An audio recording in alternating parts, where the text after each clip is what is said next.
Messieurs et bienvenue à vous dans votre émission Ma famille, ma vie. Je suis ravie, comme à chaque fois, de vous retrouver pour une heure de direct. On est ensemble jusqu'à 11h30. On est en direct. On est le premier jour de la semaine par rapport à l'émission. Voilà, le premier jour de diffusion de l'émission. Donc on est le lundi 16 décembre 2024. Et aujourd'hui dans l'émission, nous allons parler d'un syndrome peu connu, enfin connu mais pas sous ce nom-là, le syndrome de Peter Pan, quand grandir fait peur. C'est en deuxième partie de l'émission, c'est pour le débat. Nous recevons sur le plateau Madame Mimi Zalbout qui est psychologue et psychothérapeute et Madame Lila Kasdé qui est Life and Business Coach. Avec elle, nous allons voir ce que c'est que le syndrome de Peter Pan et pourquoi grandir, ça fait peur. Donc si vous avez déjà des questions, ou vous posez des questions ou des témoignages, vous avez déjà des témoignages, vous pouvez toujours nous appeler dès à présent pour laisser vos témoignages ou laisser votre numéro de téléphone, on vous rappelle, laissez vos questions et on y répondra en deuxième partie avec les coachs. Le numéro de téléphone, il s'inscrit, c'est le 021 23 98 91, le 021 23 98 91. Et pour commencer, nous allons commencer avec les rubriques. Nous avons le plaisir de recevoir Dr Fadwa Moustrani. Bonjour. Bonjour Monia, merci. Merci pour l'invitation. Merci à vous d'avoir accepté. Vous êtes pédiatre et aujourd'hui vous nous parlez du froid et comment habiller les nouveau-nés surtout. Oui. On ne sait pas toujours comment les habiller. Est-ce qu'il faut multiplier les couches ou pas du tout? Est-ce qu'ils ont froid ou est-ce qu'ils ont chaud? On va essayer de débriefer un tout petit peu sur ça. Voilà, exactement. Et avec nous, Amel. Bonjour Amel. Bonjour Monia. Ça va? Ça va très bien, oui. Et avec toi, nous allons parler d'une île. On va voyager. Exactement. Voilà. Je dirai pas plus tout à l'heure. On verra ça tout à l'heure en fin de première partie. Exactement. Mais avant de commencer, vous avez remarqué quelque chose hier dans le ciel? Non. Hier dans le ciel. La nuit. Ou ce matin. Oui, la météo. Petite gouttelette de pluie. Petite gouttelette de pluie ce matin pour vous aussi. Eh ben, c'est la pleine lune. D'accord. Hier, c'était la pleine lune, donc c'est la pleine lune. Et la pleine lune a des effets sur les humains. Est-ce que vous le savez? On va faire le tri entre les mythes et les réalités. D'accord? C'est dans l'info du jour.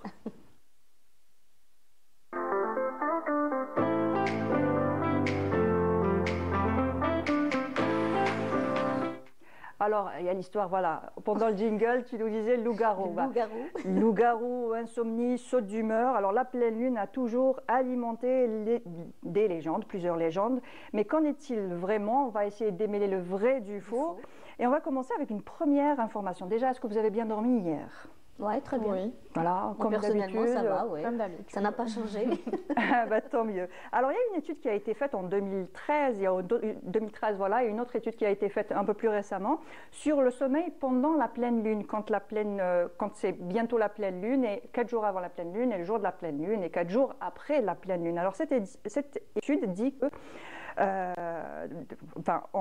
ces études ont montré que pendant les nuits de pleine lune, la qualité du sommeil est diminuée significativement. Alors le temps d'endormissement est plus rallongé, donc on a du mal à s'endormir aussi. Et puis le sommeil profond est plus réduit. Ils ont calculé à peu près 20 minutes de moins de sommeil pendant la période de la pleine lune. C'est-à-dire le sommeil est perturbé, c'est ça? Est perturbé pendant la pleine lune. Est-ce que vous savez pourquoi? Je vais vous donner cette information. Je pense qu'il y a des personnes plus susceptibles de ressentir ça que d'autres. Voilà. C'est ce qu'on pense en réalité, parce qu'on se dit peut-être que c'est la pleine lune, c'est pour ça. Alors pourquoi? Parce que l'augmentation de la luminosité nocturne pourrait perturber notre horloge biologique et réduire la production de la mélatonine, l'hormone du sommeil, tout simplement. Donc comme c'est beaucoup plus éclairé, voilà, scientifique, voilà, comme c'est beaucoup plus éclairé, donc on produit moins de mélatonine, voilà. Mélatonine, je ne me suis pas trompée. Oui. Donc du coup, on dort moins bien. D'accord. Et on dort moins bien quand on est en face d'un écran aussi. C'est ce qui réduit aussi la fabrication, la production de mélatonine. Ça, on le dit à chaque fois dans l'émission. Alors, est-ce qu'il paraît, c'est aussi les sautes d'humeur. Oui. Il paraît qu'il y a des personnes qui ont des sautes d'humeur quand c'est la pleine lune. Alors, malgré les croyances populaires, aucune étude scientifique sérieuse n'a établi un lien direct entre les phases lunaires et les troubles de l'humeur. Les sautes d'humeur, c'est ça? Voilà, on voit déjà la lune et c'est, on va dire, comme les médicaments, un effet placebo, parce qu'on sait que c'est la pleine lune et quand on voit que c'est la pleine lune, on se dit, je suis pas bien parce que c'est la pleine lune. Mais il n'y a aucune étude scientifique qui a prouvé réellement qu'on a des sautes d'humeur à cause de la pleine lune. C'est comme un effet placebo de certains médicaments. D'accord, ok. Et puis il y a une l'être humain, il s'est toujours rattaché à la nature. Voilà. Exactement. Voilà. Donc on se dit, voilà. Voilà, il explique toujours ce qui se passe dans sa vie par des phénomènes naturels. Donc il voit la lune, il se dit ouais, j'ai mal dormi ou alors j'ai des sautes d'humeur. Alors que ça pourrait être environnemental, ça pourrait être autre chose. Et il y a, comme je vous ai dit, des personnes plus susceptibles, plus sensibles au changement. Au changement, exactement. Voilà. Et une autre information, enfin, je ne sais pas si vous le faites. Bon, nous, traditionnellement, on se coupe les cheveux au ktèche. Oui. La pleine lune, vous avez fait soi-disant. Non, traditionnellement, c'est Ashura. On coupe un petit peu pour que ça pousse mieux. C'est culturel. Voilà, ça pousse apparemment plus vite. Ouais.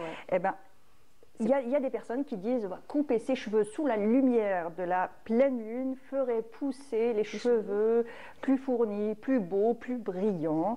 Mais bon. Voilà, aucune étude sérieuse ne l'a prouvé. Donc il n'y a pas vraiment d'études sérieuses qui ont prouvé ça. Autre effet, il y a les accidents de la route. On dit qu'il y a plus d'accidents de la route.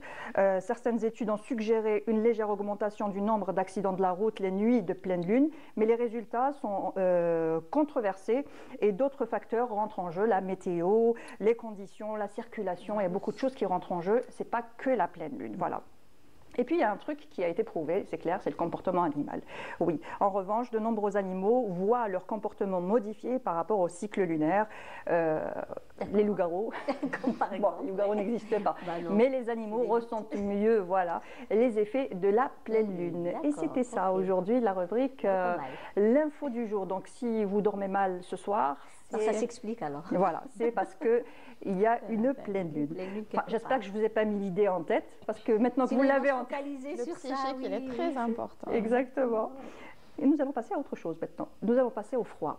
Et puis comment habiller bébé quand il fait froid, parce que ça s'est rafraîchi d'un coup, on est bien d'accord, on l'a bien ressenti. Et à ce moment-là, on ne sait pas réellement comment habiller bébé, est-ce qu'il faut le couvrir ou pas, le faire sortir, éviter. Nous-mêmes, on a du mal à s'habiller. On a du mal à trouver le bon équilibre. Exactement. Et bien c'est tout de suite dans Conseil pratique.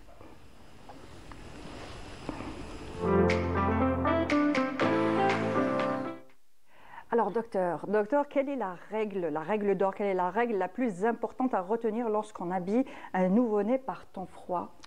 Alors il faut mettre tout simplement une couche de vêtements en plus que ce qu'on porte nous. Donc si on porte un débardeur et un pyjama par exemple, on va se couvrir avec une couverture.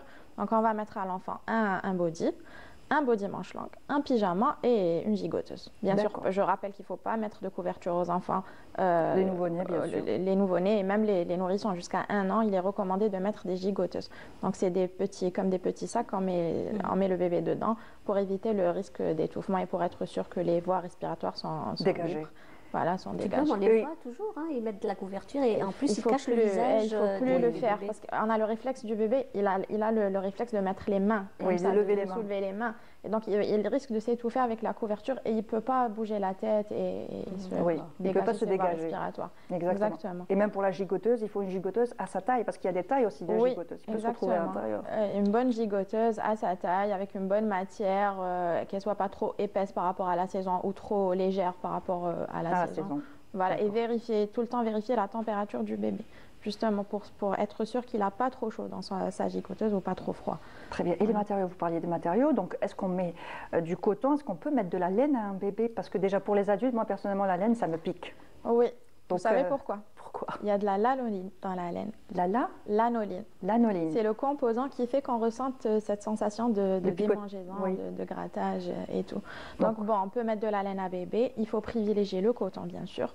Pour la laine, il faut que ça soit la mention spéciale bébé. Ça soit mentionné spécial bébé, que ce soit pour les laines synthétiques ou pour les laines naturelles. Sinon, le coton, c'est la matière idéale. Donc, elle est confortable, elle laisse respirer la peau, elle absorbe l'humidité de la peau. Donc, voilà, la laine à privilégier au maximum. D'accord, donc coton et laine. Body en coton, toujours du coton pour les enfants, jamais du synthétique. Bien sûr, oui. Donc, si on sort à l'extérieur, donc c'est un body, pour les adultes, c'est un body, on va dire, sans manche plus un pull. Donc, pour le bébé, c'est un body sans manche. Un body manche longue. Un body manche longue et un pull. Voilà. Et justement, quand on sort en extérieur, est-ce qu'on prend un manteau, comment on appelle ça? Pas de dos, combi-pilote.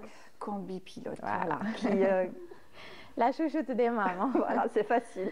Il faut savoir que surtout à l'extérieur, il faut couvrir la tête du bébé et les extrémités. C'est par la tête qu'on perd beaucoup de chaleur. Donc tête et extrémités, il faut que ça soit couvert. Il ne faut pas rester trop longtemps dehors avec un bébé. Plus il est jeune, plus il faut raccourcir le temps de balade dehors.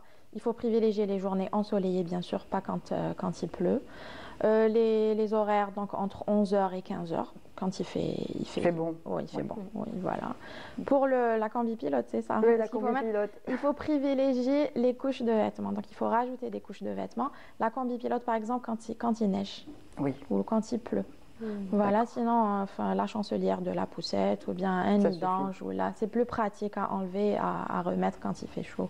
Surtout si on a l'intention d'aller chez le pédiatre et puis qu'on se retrouve dans la salle d'attente et puis on a la flemme d'enlever la combi-pilote, donc il reste à l'intérieur avec toutes ces couches de vêtements. C'est pour ça qu'il vaut mieux privilégier le pratico-pratique. Donc il faut que ça soit des vêtements pratiques, amples et confortables pour le bébé et faciles à enlever pour s'adapter aux différents changements de température. Bonnet, gants, moufles plutôt. Moufles, oui. Voilà. Pour les tout petits, les nouveau-nés, oui. Même à la maison, il faut mettre les moufles et le bonnet. Pas pour dormir, bien sûr, mais il vaut mieux couvrir les extrémités.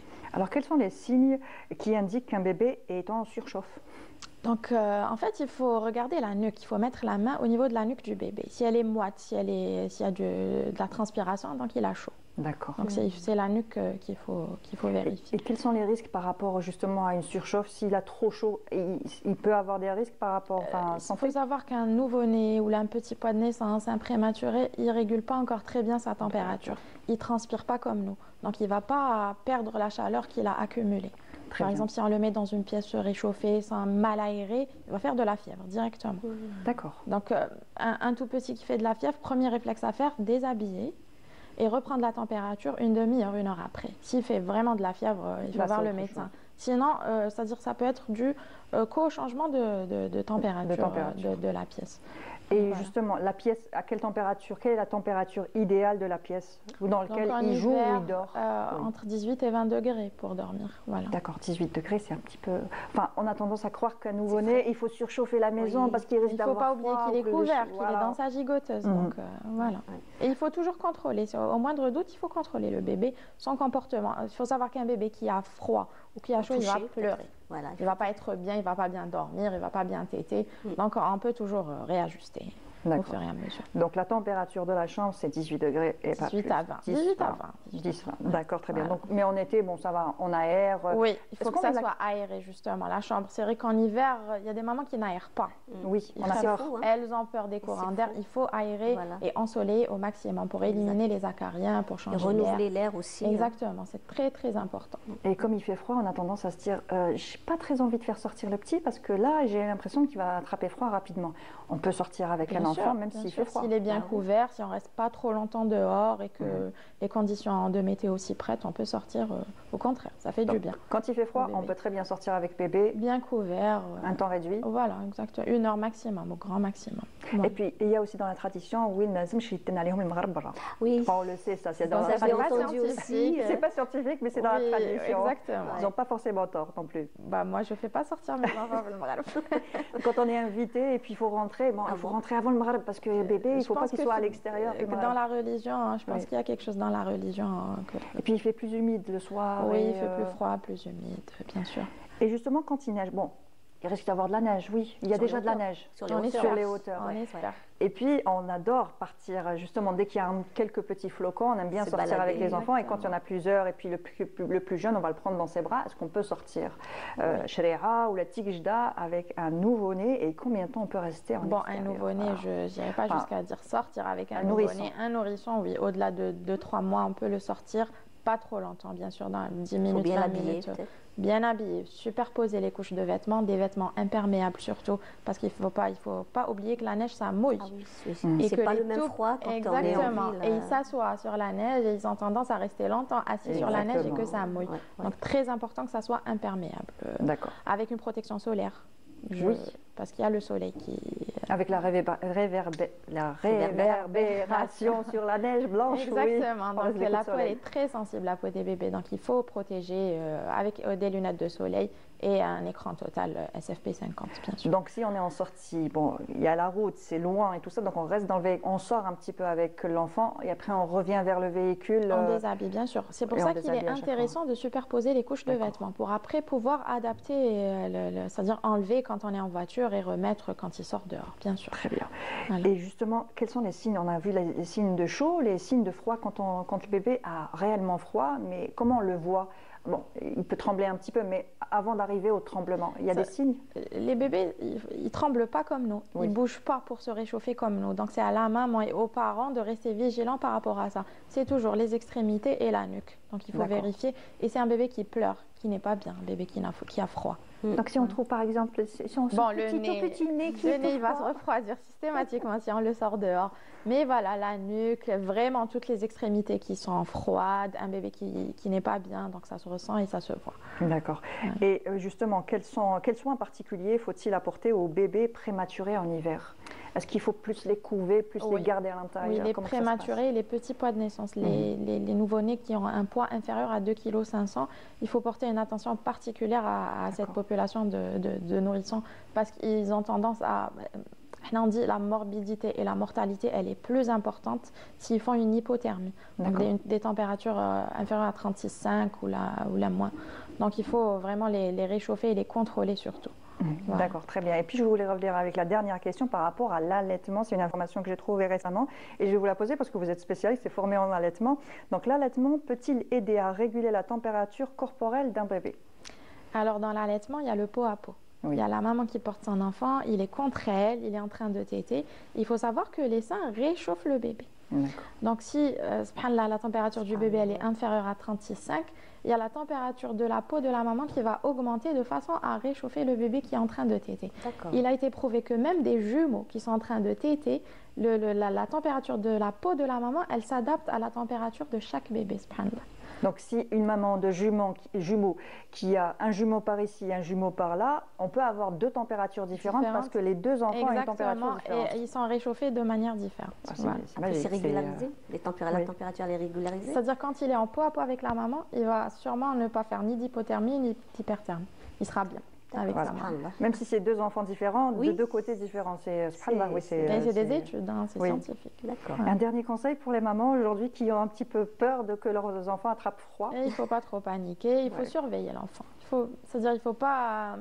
C'est pas une règle scientifique, il ne faut pas prendre la température tout le temps ou la température de la pièce. Il faut juste être proche de son enfant, surveiller l'enfant et s'adapter au fur et à mesure. Alors on rappelle le point essentiel, c'est la couverture, comme on a dit tout à l'heure, la gigoteuse. La couverture à éviter, pourquoi? À éviter la couverture jusqu'à 2 ans, il faut éviter couverture, couette, doudou, coussin, un petit doudou, il ne fait pas de mal, mais un gros, une grosse peluche, une peluche. C'est-à-dire le lit de l'enfant, quand il dort, il faut qu'il soit le plus net possible. D'accord. Voilà. Donc le tour de lit à éviter, tout ça à éviter. Matelas, gigoteuse, pas de coussin, pas de couverture, pas de peluche, rien du tout. Voilà. Merci docteur. Merci à vous. Et maintenant on va voyager, si vous êtes d'accord. Oui. On va partir où? Oui, mais enfin, au large du Yémen. Au large du Yémen avec toi tout de suite. Donc, c'est une île. Une île qui s'appelle île de Socotra. C'est quoi sa particularité? Attendez. Il y a pas mal de choses à dire. Il y a pas mal de choses. Déjà, elle se situe au large du Yémen, à peu près à 370 km dans l'océan Indien, bien sûr. Et l'île est aussi à 250 km de la Somalie également. Et Socotra s'est détachée de l'Afrique il y a 7 millions d'années. Donc elle s'est retrouvée la terre la plus isolée au milieu de la mer d'Arabie. Et aussi l'île de Socotra, elle a une longueur de 140 km/h, largeur de 40 km de largeur avec une superficie de 3579 km². Et cette île aussi, elle est vraiment magnifique et on l'appelle aussi île extraterrestre extraterrestre parce qu'elle possède des arbres et des plantes qui n'existent nulle part ailleurs. À titre d'exemple, on a l'arbre dragonnier qui s'appelle dragonnier, aussi des arbres en forme de bouteille, en forme de concombre. Il y a même une espèce baobab qui se trouve dans cette île. D'ailleurs, le baobab, on voit des images, voilà. Ça c'est le dragonnier. D'accord. C'est le dragonnier. Il a une forme méga allongée, on dirait un champignon, et qui a une hauteur de 12 mètres. D'ailleurs, ses feuilles, elles poussent dans les extrémités des branches, pardon, et elles forment une couronne. D'ailleurs, cette couronne, elle va capter l'humidité et la pluie afin de donner cette eau au tronc qui va permettre à cet arbre de pousser. D'ailleurs, à titre d'information, ce dragonnier, eh bien, il a une durée de vie de 100 ans. D'accord. Alors, pour que cet arbre se régénère, donc ça prend beaucoup de temps pour qu'il ait sa place dans cette île. Et aussi, cette île, elle est classée, inscrite sur la liste du patrimoine mondial de l'UNESCO depuis 2003. Et aussi, elle est surnommée le Galapagos de l'océan Indien, d'où sa variété, et, sa biodiversité et son écosystème. D'ailleurs, il existe pas mal d'espèces. Voilà, ça c'est la sève du dragonnier qui sert à la médication utilisée dans les trucs médicaux, propriétés médicinales donc on l'utilise souvent pour... Et même pour le colorant. Et il sert aussi comme vernis pour les violons. D'ailleurs, les propriétés de cette sève, elle sert aussi comme anti-inflammatoire, antimicrobien, anti-diarrhéique aussi, comme un analgésant, aussi comme cicatrisant. Aussi, il aide à soigner le psoriasis. Qui est c'est un mal très exactement, très gênant, oui. Pour tout ce qui est cutané. Pour apaiser la peau. Exactement. Et sur cette île, eh bien, on peut voir des plages avec des sables blancs immaculés, très beaux. Et aussi, il possède des récifs coralliens aux couleurs très vives. Il y a aussi des montagnes au relief déchiqueté à 1600 mètres d'altitude. C'est vraiment fabuleux. On pourra dire aussi pour cette île, voilà, ça c'est la forme arbre en forme de bouteille. Qui existe là-bas, et aussi le baobab. D'ailleurs, ce baobab, il existe 9 baobabs dans le monde, dont 6 au Madagascar et 2 dans le continent africain et la péninsule arabique, d'où l'île de Socotra, et aussi une espèce du côté de l'Australie. Donc c'est une variété bien précise. Son tronc, il est ventru. J'ai ramené la photo, mais apparemment, elle ne veut pas marcher ici. Dommage. Donc, son tronc, il est en forme de, comme ça, ventru. Il est un peu éboustouflé, oui. D'ailleurs, il a l'air comme ça, trop rond. Voilà. C'est une espèce très rare et endémique de cette île, d'ailleurs. Alors, malheureusement, toutefois, cet arbre, elle risque pas mal de dégradation vu le réchauffement climatique. On ne le dira jamais assez avec l'assèchement sans moisson. D'ailleurs, aussi, il risque d'être éradiqué parce que dans cette île, il y a pas mal de tempêtes durant la saison hors moisson, bien sûr, et le surpâturage. Ce que je veux dire par le surpâturage, c'est que les éleveurs là-bas, les paysans, ils ont pas mal d'animaux, entre autres des chèvres et des moutons qui laissent brouter à l'air libre.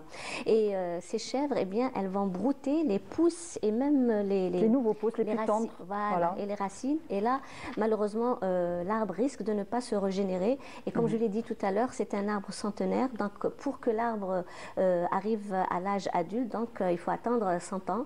Donc, c'est l'un des facteurs qui risque que cet arbre n'existera plus. D'accord. Donc, je vais vous dire aussi, voilà, c'est cette chèvre-là qui est la cause de ce malheur. Oui. On lui ramener des loups-garous. Oui, des loups-garous. Voilà. Donc, la meilleure période pour visiter cette île, c'est entre avril et juin.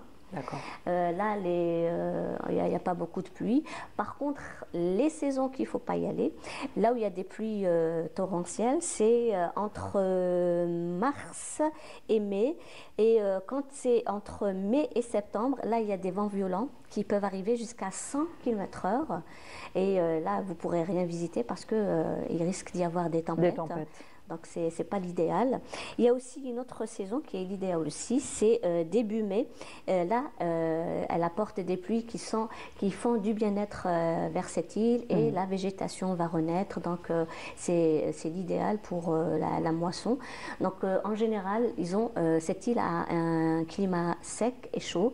D'ailleurs, la température varie entre 27 et 29 degrés entre avril et juin. Donc, c'est l'idéal pour visiter cette île.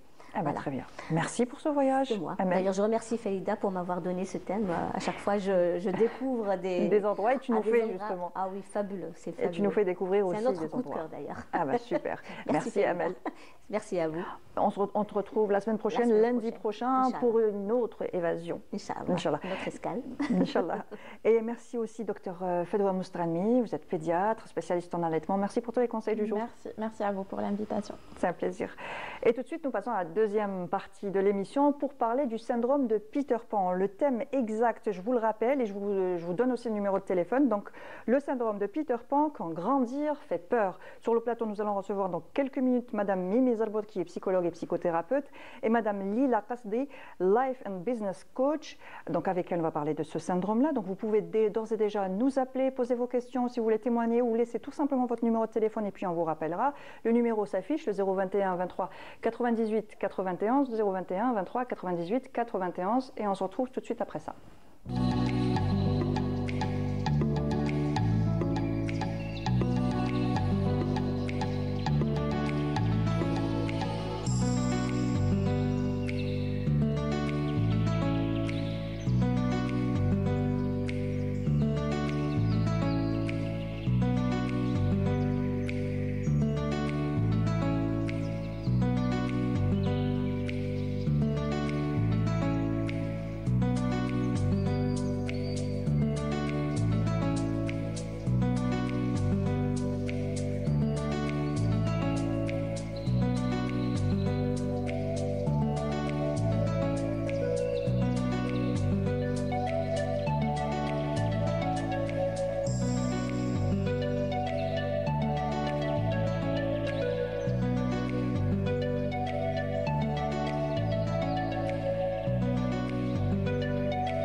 Nous avons tous rêvé un jour de ne jamais grandir, mais qu'en est-il de ceux qui en font une réalité? Le syndrome de Peter Pan, ce nom évoque un refus de l'âge adulte, une quête de l'éternelle jeunesse, mais qu'est-ce qui se cache? Voilà, qu'est-ce que cela signifie vraiment? Et on en parle aujourd'hui avec nos invités. J'ai le plaisir de recevoir Madame Lila Qasdi, vous êtes life coach, life and business coach. Bonjour et merci d'avoir accepté notre invitation. Je vous remercie pour l'invitation aussi, ravie d'être parmi vous pour débattre justement de ce sujet qui touche les adultes, les adolescents et puis toute une vie. Exactement. Avec nous aussi Madame Mimi Zalbout, vous êtes psychologue et psychothérapeute. Bonjour et merci d'avoir accepté notre invitation. Merci de m'avoir invité. Alors nous allons parler de syndrome de Peter Pan. Donc je rappelle le numéro de téléphone, vous pouvez nous appeler, nous poser des questions, témoigner au numéro qui s'affiche en bas de votre écran, le 021 23 98 91, le 021 23 98 91. On parle de Peter Pan, on connaît le dessin animé. Là, tout le monde, je suis sûre que tout le monde se dit Peter Pan, mais quel est le lien? C'est quoi au juste le syndrome de Peter Pan? Qui se lance? Madame, il a cassé ou oui, allez-y. Peter Pan, on connaît, c'est une littérature de l'enfance, hein. Oui, donc de James Barrie, je crois. James Barrie. C'est un dessin animé de Walt Disney. Oui, Disney. Alors, le Peter Pan, c'est... Et puis, il y a un auteur, moi j'ai cherché cet auteur qui s'appelle Dan Kelly, et qui a écrit un ouvrage, c'est un Américain, un psychologue ou psychanalyste, je ne sais peut-être psychologue ou psychanalyste, qui a écrit un ouvrage sur ces adultes qui refusent de grandir. Et il s'est basé sur ce mythe de l'éternel enfant. De Peter Pan, qui est un enfant. Qui est un enfant. C'est de la littérature infantile. Peter Pan, c'est quoi? C'est la littérature infantile. Donc c'est le mythe. Déjà, on a le mythe de l'enfant. Qui est dans la toute-puissance, qui est dans le principe du plaisir, qui est ce mythe de l'enfance, c'est-à-dire une expérience qui est perdue à jamais et qu'on ne va plus la reproduire. Voilà. Est-ce que c'est un trouble reconnu? Dans la littérature clinique, non. Non, c'est pas, on ne parle pas de symptômes ni de syndrome, mais je pense que c'est un fonctionnement psychique. D'accord. C'est le fait de ne pas vouloir grandir, rester un éternel enfant? Oublier un petit peu les responsabilités? Tout à fait. Donc, comme Madame citait il y a quelques secondes, au fait, c'est lié à un conte. C'est vrai que le syndrome de Peter Pan n'est pas reconnu. Nous n'allons pas trouver des ouvrages dans la psychologie ou autre, ni en psychanalyse. Donc, par contre, Dan Kelly s'est basé sur ce qu'il a constaté autour de lui, de par sa psychanalyse lui-même, de par son entourage. Et puis, durant les années 70-80, il a vu qu'il y avait une tendance à l'homme de changer et de virer vers l'infantilisation. C'est-à-dire, on va parler d'adultescence, c'est-à-dire l'adulte qui veut rester adolescent et voilà, qui ne veut pas grandir, qui reste dans le gaming, qui reste dans une ambiance fêtarde. Après, nous pouvons par la suite comprendre pourquoi, d'où ce besoin vient. Est-ce une peur? Est-ce...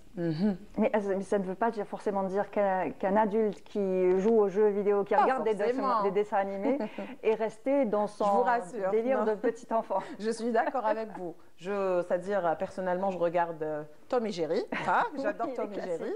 Et puis, voilà, c'est parce que c'est pas pour autant que je suis dans le Peter Pan. D'accord. Il y a pas mal de personnes autour de nous, c'est-à-dire qui ont gardé un style vestimentaire plutôt décontracté, même si elles vont au travail, même si elles se rendent dans les bureaux pour travailler, elles ont gardé un style décontracté, jean, basket, casquette, why not? Seulement ici, nous parlons de comportement, nous parlons de responsabilisation, du sens de la responsabilité. Est-ce que vous allez trouver des profils qui redoutent la mort? Grandir, devenir adulte, c'est la mort. Nous allons y venir dans un petit moment. Tout de suite, ce que je vous propose, c'est de suivre un reportage de notre journaliste Yasmine Chouir et on revient tout de suite après. Très bien, merci. Dans un monde qui favorise la jeunesse, certains refusent de grandir, préférant rester dans une bulle d'insouciance. Ce phénomène, connu sous le nom du syndrome de Peter Pan, intrigue les chercheurs et les psychologues. Le syndrome de Peter Pan n'est pas un trouble psychiatrique officiellement reconnu, mais il décrit une tendance psychologique observée chez certains adultes. Ce terme a été popularisé dans les années 1980 par le psychologue Dan Kelly, qui a observé des adultes incapables de se détacher des comportements et des attitudes de l'enfance. On retrouve souvent une peur des responsabilités, une difficulté à prendre des décisions et une dépendance émotionnelle ou financière envers les proches. Les chercheurs en psychologie suggèrent plusieurs facteurs pouvant contribuer à ce syndrome. Une enfance surprotégée, les parents qui empêchent leurs enfants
Rêver de l'éternelle jeunesse, oui, c'est possible, mais le comportement doit changer un petit peu. Le syndrome de Peter Pan, on en parle aujourd'hui. Donc si vous avez des questions, si vous voulez témoigner, une seule chose à faire, nous appeler au numéro qui s'affiche en bas de votre écran, le 021 23 98 91, le 021 23 98 91. Alors quelles sont les causes justement de ce phénomène? Est-ce que c'est lié à peut-être l'éducation, peut-être qu'il y a eu un trauma dans l'enfance qui fait que qu'on ne veut plus grandir? La cause, oui, elle peut exister, la cause. Hein. La cause, on va rester un peu pragmatique. Hein. Ce sont des parents qui n'inscrivent pas leurs enfants dans le réel. C'est-à-dire que ce sont des parents qui perdent leur rôle de parent, leur rôle de tuteur. C'est-à-dire qu'ils laissent l'enfant dans le principe du plaisir. Ils n'emmènent pas l'enfant vers le principe de réalité. C'est-à-dire que c'est un enfant qui fonctionne dans la toute-puissance. Pour lui, c'est tout ce qui prévaut, ce sont les plaisirs. C'est-à-dire que les parents ne viennent pas pour freiner, pour venir, voilà, pour ralentir et pour freiner l'enfant dans son comportement. Bon, ce comportement, cet enfant, quand il est dans ce comportement-là, pour lui, ça devient une certitude, ça devient une évidence. Personne n'est là pour lui dire alors il faut arrêter, des limites, voilà. Et puis il se comporte comme ça. Donc ça devient une certitude, c'est-à-dire une évidence, un fonctionnement. Et puis un jour, quand il va se confronter au principe de la réalité, c'est là où il va se cogner, c'est là où il aura des difficultés. Et puis il va perdre le sens de l'effort, il va perdre le sens de l'efficacité, de tracer un chemin et arriver au bout de ce chemin. Ils perdent cette capacité, cette notion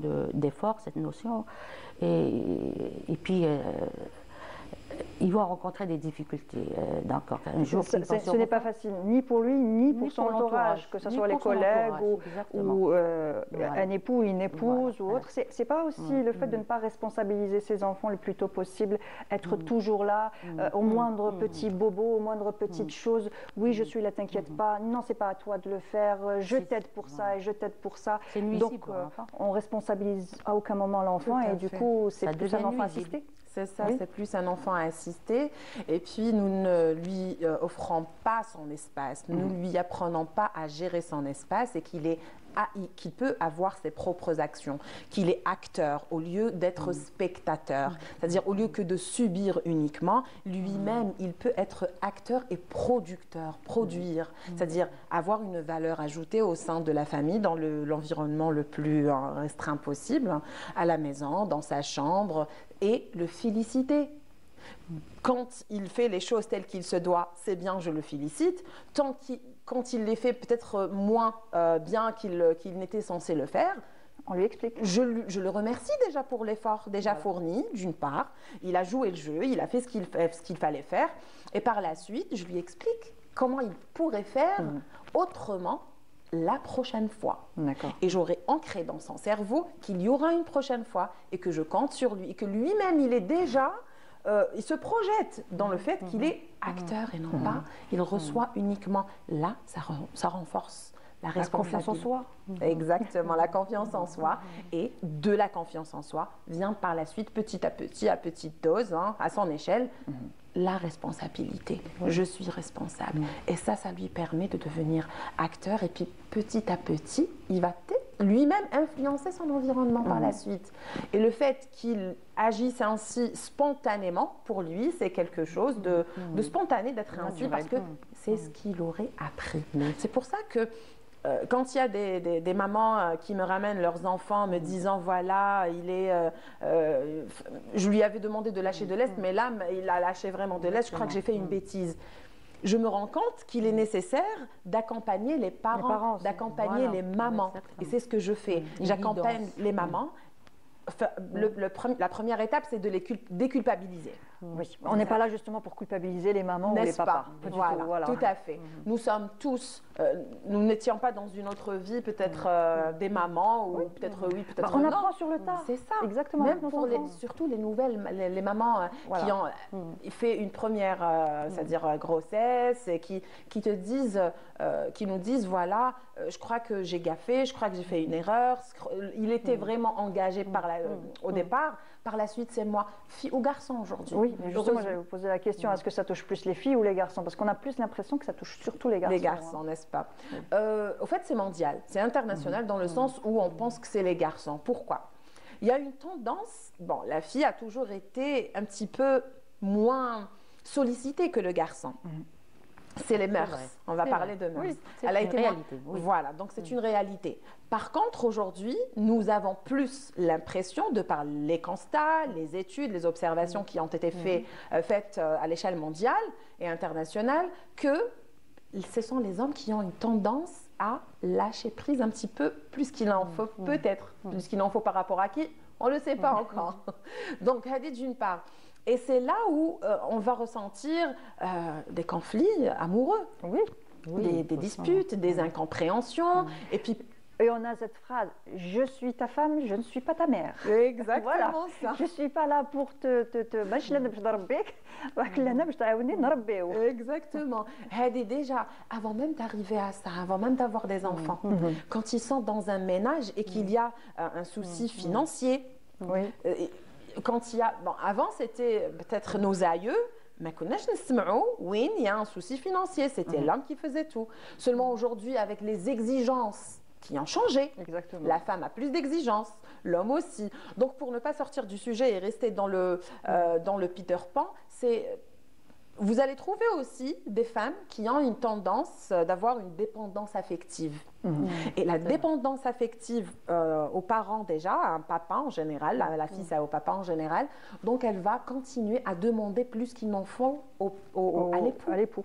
Il va ressentir ce syndrome de Peter Pan sans pouvoir justement poser le mot dessus, exactement, l'explication. Exactement, une explication, d'où les conflits qui n'ont même pas à avoir lieu parfois. Voilà, exactement. Est-ce qu'il y a des degrés dans le syndrome de Peter Pan? Alors, si on parle du syndrome de Peter Pan, c'est vrai qu'il y a 3 symptômes qui sont majeurs dans ce syndrome. Hein.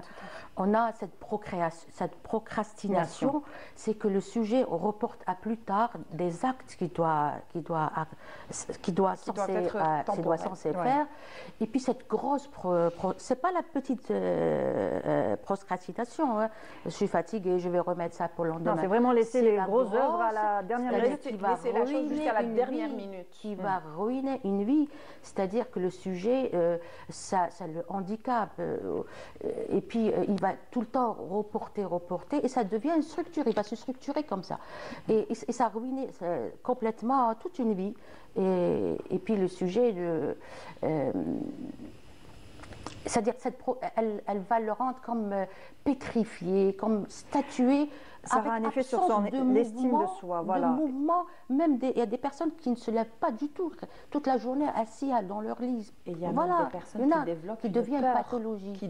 Qui développent une peur pathologique. Voilà. Même les mouvements sont... il est statué. Exactement. Et puis on a aussi cette immaturité affective ou émotionnelle. Ce sont des gens qui sont dépendants. Bien sûr, ils sont dépendants des autres. C'est-à-dire ils mettent entre les mains d'autrui leur capacité d'être heureux. Et leur devenir. Voilà. Et ils oublient qu'ils sont acteurs de leur vie. Acteurs de leur propre bonheur. Et quand on met notre bonheur entre les mains d'autrui, là où ça dysfonctionne, hein, c'est-à-dire on est obligé d'accepter tout de l'autre. On se sent comme si on est endetté envers l'autre.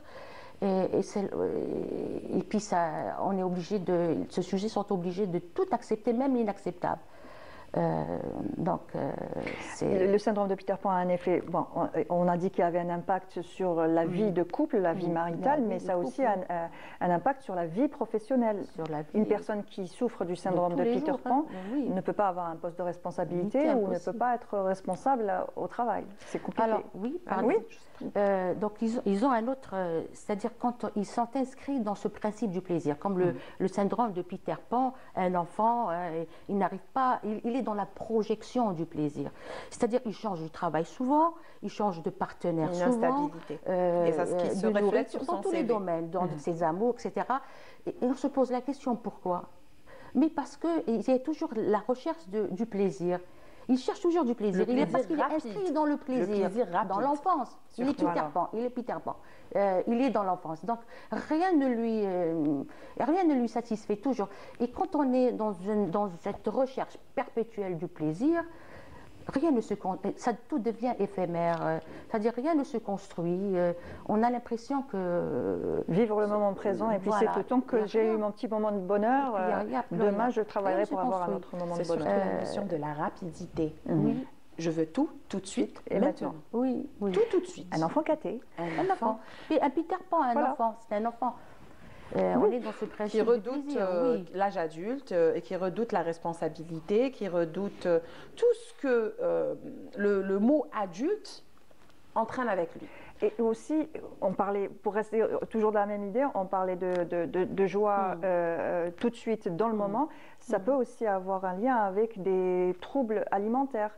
On se retrouve à avoir une alimentation de jeunes, on ne fait pas forcément attention à ce qu'on mange, on se fait plaisir, et ce genre ça engendre des carences, exactement. Oui, nous allons trouver des parents. Moi, j'ai eu des parents carrément comme ça qui veillent sur l'alimentation de leurs enfants, mais pas la leur. Ah oui. Et qui se retrouvent avec des carences, des anémies sévères, jusqu'à hospitalisation, perfusion et tout. C'est une réalité. Dieu merci, grâce au coaching, grâce aux techniques de la programmation neurolinguistique, j'arrive à les accompagner, j'arrive à les emmener dans des états émotionnels, quel que soit leur profil. C'est-à-dire, je m'adapte au profil pour justement les accompagner à réaliser qu'il est possible de vivre la chose autrement. Bien sûr, ici, il y a le levier de plaisir, le levier de douleur. Tout dépend de la personne, si elle est visuelle, si elle est auditive, gustative et autres. Donc, j'installe des actions comme ça, des travaux avec eux, sur le court et moyen terme. La plupart du temps, c'est court et moyen terme. Ça ne va pas sur le long terme, car elles réalisent, surtout quand elles reviennent après une hospitalisation et tout, le déclic, il est là. Et donc, voilà, ça c'est d'une part, pour parler de la carence. Pour maintenant revenir au souci de la peur et de la sociabilisation aussi. C'est-à-dire, on est dans un groupe, nous avons parlé du couple, nous avons parlé de la vie professionnelle, même en amitié. Nous allons trouver que ces personnes n'ont pas la capacité exactement de garder un groupe d'amis fidèles, on va dire, entre guillemets, car eux-mêmes, leurs besoins, leurs désirs est changeant. Ils ne sont pas réguliers dans leurs besoins et tout. Eux-mêmes, ils n'arrivent pas à se comprendre parfois. Et Dieu merci, il y a certaines personnes qui réalisent ça, elles prennent conscience. Après quelques d'odins, des bobos, des expériences de vie, elles prennent conscience car elles sont lessivées, elles sont fatiguées de cette situation. Bien sûr, oui. Donc elles viennent consulter. C'est possible. Au fait, ce n'est pas un syndrome qui va rester. C'est pas comme. Il y a une évolution justement dans ce syndrome. Il y a une évolution. Il y a une évolution dans le sens, dans les deux sens. Si nous refusons ou bien nous abstenons, c'est-à-dire le sujet où la personne s'abstient de prendre cette prise de conscience, d'aller vers cette prise de conscience, qu'elle est dans le déni. Après, ce sont des degrés. Nous allons trouver même une certaine perversion dans certains profils. On a toujours dit, on ne compare pas, chaque cas est un cas, est unique, et voilà, avec ses spécificités.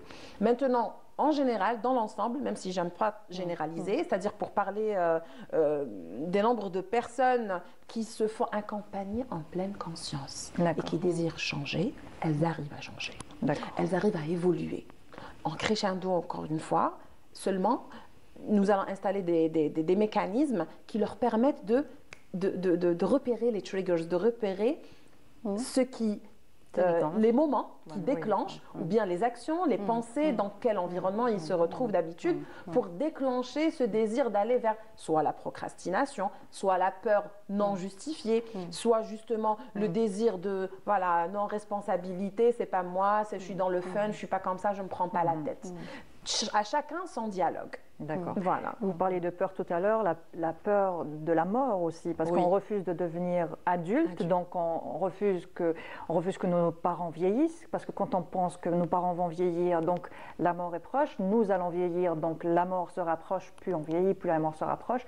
Donc c'est aussi cette peur-là. C'est cette peur-là, et ça pourrait venir de l'expérience aussi des grands-parents.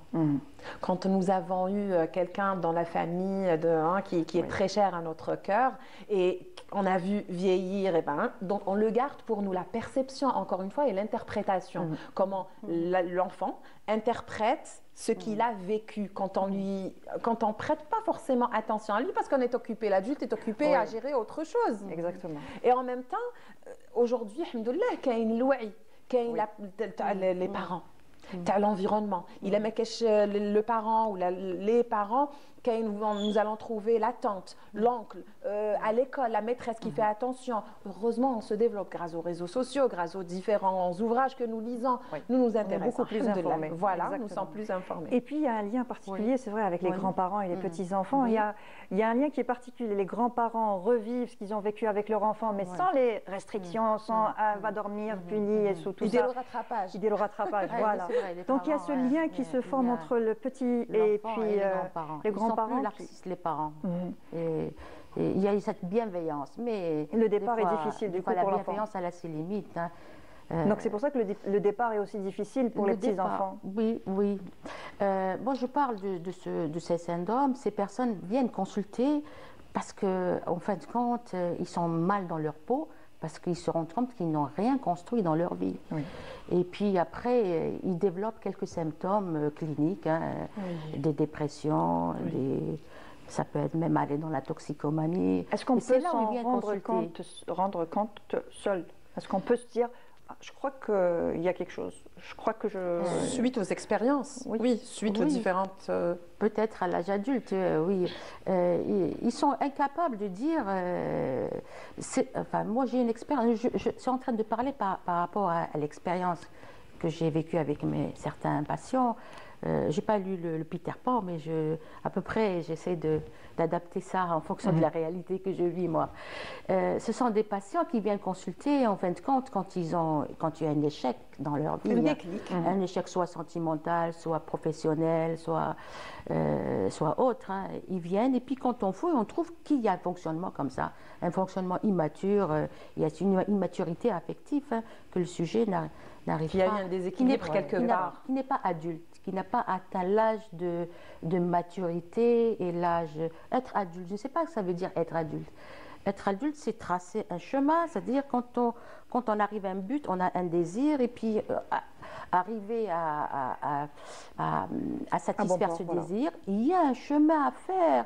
Il faut faire ce chemin. À un moment, ils ne savent pas faire ce chemin. Mais est-ce que, par exemple, la parentalité, le fait de devenir père ou devenir mère va décoincer cela, et puis on va avoir cette maturité? Pas forcément. Les parents, pas forcément. Voilà. Devenir parent, pas forcément.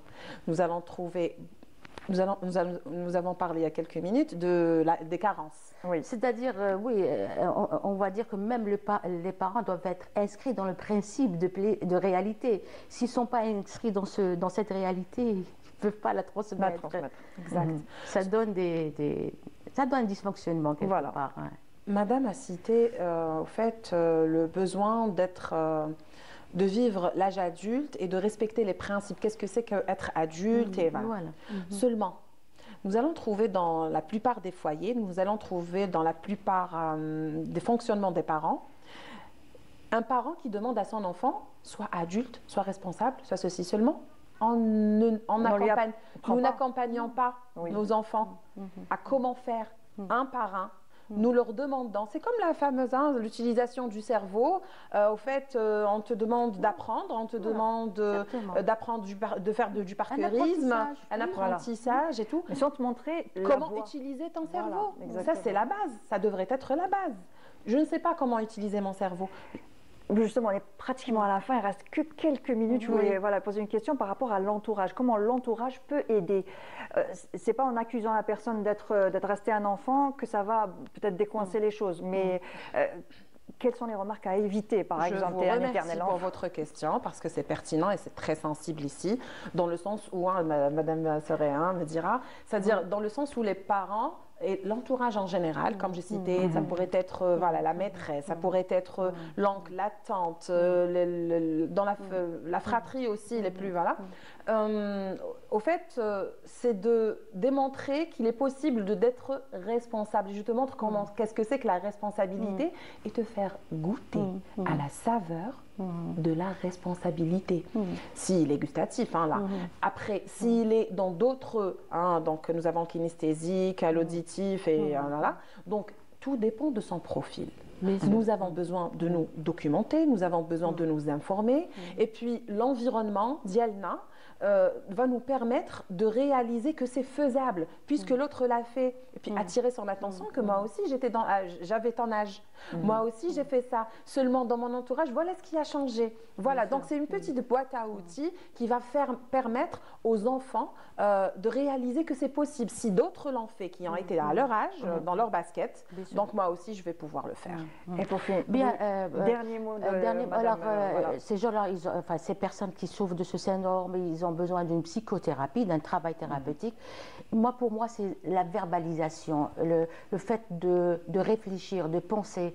Ça va l'aider à se libérer de cette illusion, l'illusion d'un enfant, et de s'inscrire dans le réel. Et ça demande, c'est un chemin à faire avec un accompagnement adéquat. Et l'accompagnement des proches aussi est important. Oui, guidance parentale, oui, on peut dire faire une guidance parentale. Et pour les adultes, le conjoint est important aussi. Et il n'est pas là non plus pour accuser et puis réprimander non plus son... Surtout pas, ça ne lui rendra pas difficile à lui-même déjà, car ça retombera sur ses épaules, on va dire, pour ne pas dire autre chose. Très bien. Alors, Madame Mimi Zalbo, vous êtes psychologue et psychothérapeute. Merci pour votre participation. Merci.